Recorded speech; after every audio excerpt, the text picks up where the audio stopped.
तो hello everyone, again welcome back to my channel Bindaas world solution. दोस्तों, आज की इस वीडियो के अंदर मैं आपको बताने वाला हूँ। दोस्तों, आज हम फिर से आ गए हैं एक नई टॉपिक के ऊपर बात करने के लिए, जो कि हमारा ईडब्ल्यू सर्टिफिकेट होने वाला है। आज की इस वीडियो के अंदर मैं आपको बताने वाला हूँ ईडब्ल्यू सर्टिफिकेट क्या है, ईडब्ल्यू सर्टिफिकेट कहाँ से बनता है, ईडब्ल्यू सर्टिफिकेट किसका बनता है, कौन से लोग ईडब्ल्यू सर्टिफिकेट बनवा सकते हैं, ये कहाँ से बनता है और इसके क्या क्या फायदे हैं। ये सारी चीजों को आज की इस वीडियो के अंदर हम कवर करने वाले हैं। देखिए, ईडब्ल्यू का मतलब होता है economical weaker section. EW certificate को लोग आरक्षण प्राप्त करने के लिए बनवाते हैं और ये काफी आसान तरीके से बन भी जाता है। देखिए, ईडब्ल्यू सर्टिफिकेट जो होता है वो उन लोगों का बनता है जो कि जनरल कैटेगरी के लोग होते हैं। इसके कई सारे फायदे हैं, नुकसान कहीं से भी नहीं है। अगर आप कहीं वैकेंसी वगैरह में यूज करते हैं तो वहां पर आपको आरक्षण मिल जाता है। कुछ सीट्स होती है जो कि आपके लिए रिजर्व रखी रहती है, उस पर आपको आरक्षण दिया जाता है। आप चाहे तो इसको ऑनलाइन माध्यम से भी अप्लाई करके बनवा सकते हैं, या फिर आप आरटीपीएस काउंटर पर जाकर भी बनवा। अगर आपको ज्यादा जल्दी है तो आप आरटीपीएस काउंटर से कांटेक्ट कर सकते हैं, वहां से आपको कुछ ही समय में आपको बनाकर दे दी जाती है। कुछ समय का मतलब ये नहीं होता कि 1-2 घंटे, 2-3 दिन के अंदर आपको बनाकर मिल जाता है। इसको जो रिक्वायरमेंट्स होती है पेपर की, वो कुछ ज्यादा होती है। वो चीज आप पहले जान ले। सबसे पहली बात कि आपके पास जाति प्रमाण पत्र होनी चाहिए, आवासीय होनी चाहिए, आय प्रमाण पत्र होनी चाहिए। अब कुछ लोग ये कह देंगे कि जनरल वालों का तो जाति बनता ही नहीं। तो बनता है, ठीक है। आपको अप्लाई जिस समय करते हैं वहां पर अदर करके आपको अपना जाति का मेंशन करना पड़ता है, फिर वो इजीली बन जाता है। वो आपको मैंडेटरी है, ठीक है। तो ये तीन जो कि आपका महत्वपूर्ण है। उसके बाद आपका आधार कार्ड, पैन कार्ड या फिर वोटर आईडी कार्ड, ये सारे में से कोई भी एक यूज कर सकते हैं। साथ में एक फोटो, ये आपका मैंडेटरी है, ठीक है। कुल मिलाकर ये जो 4-5 डॉक्यूमेंट्स हैं जो आपको रिक्वायर होने वाले हैं इसको बनाने के लिए, अगर ये 4-5 डॉक्यूमेंट्स आपके पास हैं तो आप ही इसको ऑनलाइन माध्यम से इजीली बना सकते हैं, वो भी आप अपने घर बैठे।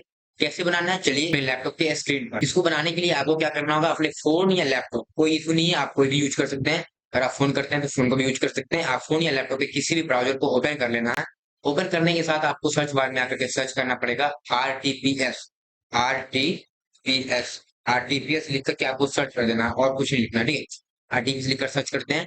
जैसे ही आरटीपीएस लिखकर आप सर्च करते हैं तो आपको क्या करना होगा, आरटीपीएस 4 का ऑप्शन आपको कहीं ना कहीं देखने को मिल जाएगा, ठीक है। उसको आपको चूज कर लेना। आप आरटीपीएस 2 को भी चूज कर सकते हैं, कोई इशू नहीं है। लेकिन आरटीपीएस 4 आपको थोड़ा आसानी होती है, ठीक है, वो हिंदी में प्रॉपर रहता है तो आप इजीली कर पाएंगे। आरटीपीएस 4 को चूज कर लेना है। जैसे आरटीपीएस 4 आप चूज करते हैं, आपको एक नया पेज कुछ इस तरीके से खुलकर आता है। हो सकता है आपको कुछ अलग तरीके से आता होगा तो आप ऊपर चले जाएं, आपको ज्यादा बेहतर होगा। हो सकता है कि आपको कुछ अलग तरीके से आ रहा होगा, तो कोई इशू नहीं है, सबका प्रोसेस लगभग सेम ही है, कहीं से कोई दिक्कत नहीं आने वाली है आपको। आपको क्या करना है, आपको लेफ्ट साइड में ऑनलाइन आवेदन दे वाले सेक्शन के अंदर आना है। वहां पर आपको देख सकते हैं सामान्य प्रशासन विभाग है, उसको आपको चूज करना है। उस पर आप जैसे ही क्लिक करते हैं, आपको लास्ट के ऑप्शन पर देखने को मिलता है आर्थिक रूप से कमजोर वर्ग के लिए आय और संपत्ति प्रमाण पत्र का निर्गमन। इस पर आपको क्लिक कर लेना है, ओके। यही आपका ईडब्ल्यू सर्टिफिकेट है। इसको जब आप इंग्लिश यहाँ से करेंगे तो यहाँ पर देख सकते हैं, यहाँ पर जनरल जनरल एडमिनिस्ट्रेशन को सिलेक्ट करते हैं तो यहाँ पर देख सकते हैं issue of income and asset certificate of economical weaker section, ठीक है। ये आप हिंदी में है, इसके कारण इसको प्रॉपर हिंदी में दे रखा है। इसको आपको चूज करना है। जैसे ही इसको आप चूज करते हैं, आपको अंचल स्तर पर इस वाले ऑप्शन को सिलेक्ट करना है। जैसे इसको आप सिलेक्ट करते हैं, आपका जो फॉर्म है वो खुलकर आ जाता है, ठीक है। आपका जो फॉर्म है कुछ इस तरीके से खुलकर आ जाता है। अब क्या करना है कि वो सारी चीजों को फिल करनी है जो आपको अभी हम बताने वाले हैं। अगर आप इसमें मिस करते हैं तो आपको आगे चलकर इशू आ सकती है, हो सकता है कि आपका फॉर्म रिजेक्ट भी हो सकता है, ठीक है। तो इसको प्रॉपर आप देखिएगा, वीडियो को स्किप नहीं कीजिएगा, ताकि आप प्रॉपर समझ सके और आप भी अपना ईडब्ल्यू सर्टिफिकेट इजीली बना सके। आपको क्या करना है, आपका अपने जेंडर को सिलेक्ट कर लेना है, जो भी जेंडर है आपका। आपको यहाँ पर याद रखना है, कोई भी चीज को सिलेक्ट नहीं करना है, कोई भी अभिवादन नहीं है, इसको सिलेक्ट करना है। श्री, श्रीमती, ये सबको यूज नहीं करना है, इसको आपको याद रखना है, ठीक है। तो उसके बाद एप्लीकेंट का नाम, जो भी नाम है उसको फिल कर देना है। हमारे केस में XYZ हम कुछ भी डाल दे रहे हैं, कोई इशू नहीं, ठीक है। उसके बाद आपको क्या करना है, डेट ऑफ बर्थ मैंडेटरी नहीं है, याद रहे। कुछ लोग गलत डाल देते हैं, आधार कार्ड में गलत रहता है, डाल देते हैं तो उसके बाद वो रिजेक्ट हो जाता है, ठीक है। तो वो चीज नहीं डालना है। आधार नंबर उन्हीं लोग को फिल करना है जिनका आधार कार्ड से मोबाइल नंबर लिंक है, वेरिफिकेशन हो सकता है। लेकिन अगर आपके मोबाइल नंबर से लिंक है फिर भी आप नहीं डालते हैं तो भी कोई इशू नहीं है। आपको आधार नंबर यहाँ पर मेंशन करना ही नहीं है, डालना ही नहीं है, ठीक है। इससे ये होता है कि आप आधार नंबर को वेरीफाई करते रह जाते हैं और आपका टाइम आउट हो जाता है। फिर आप फॉर्म को प्रॉपर फिल नहीं कर पाते हैं। फिर आपको क्या करना है, इसके बाद आपको स्टेट को सिलेक्ट करना होगा। स्टेट आपका इजीली यहाँ पर सिलेक्ट कर लेंगे तो फिर आपको अपना डिस्ट्रिक्ट को सिलेक्ट करना पड़ेगा। जहाँ भी आपका डिस्ट्रिक्ट है ये आपको सिलेक्ट कर लेना है। डिस्ट्रिक्ट आप जैसे सिलेक्ट करते हैं, आपको अपना मंडल को सिलेक्ट करना पड़ेगा जो आपका सब डिवीजन है। फिर आपको अपना ब्लॉक सिलेक्ट कर लेना पड़ेगा, ठीक है। ब्लॉक आप जैसे ही सिलेक्ट कर लेते हैं तो क्या करना है, वार्ड नंबर को मेंशन नहीं करना है, कोई इशू नहीं है। आपको अगर प्रॉपर पता है तो कर दें, ये भी कोई दिक्कत नहीं है। आप ब्लॉक सेलेक्ट करने के बाद आपको क्या करना पड़ेगा, नगर पंचायत से है, नगर ग्राम पंचायत से है, नगर निगम से है, किस चीज से है, आपको वो सिलेक्ट करना पड़ेगा। ठीक है, इसको सिलेक्ट करने के बाद आप किस नगर निगम से है, किस ग्राम पंचायत से है, उसको यहाँ से आपको सिलेक्ट करना पड़ेगा। ठीक है, उसको आप यहाँ सिलेक्ट कर लेंगे, जैसे हमारे केस में नगर निगम से हमने डाल रखा है। उसके बाद आपको अपने गाँव का नाम मेंशन करनी पड़ेगा, जो भी आपका गाँव का नाम है उसको प्रॉपर मेंशन करना पड़ेगा। अगर गलत होता है तो फिर आपका वेरिफिकेशन में दिक्कत हो सकती है। फिर आपको डाकघर जो आपका है उसको भी यहाँ पर मेंशन करना पड़ेगा। ठीक है, टाइगर को मेंशन कर देना है। फिर आपका जो थाना है उसको यहाँ पर डाल देना है, चूज कर लेना है। पिन कोड आपका मैंडेटरी है वो आपको डालना होगा।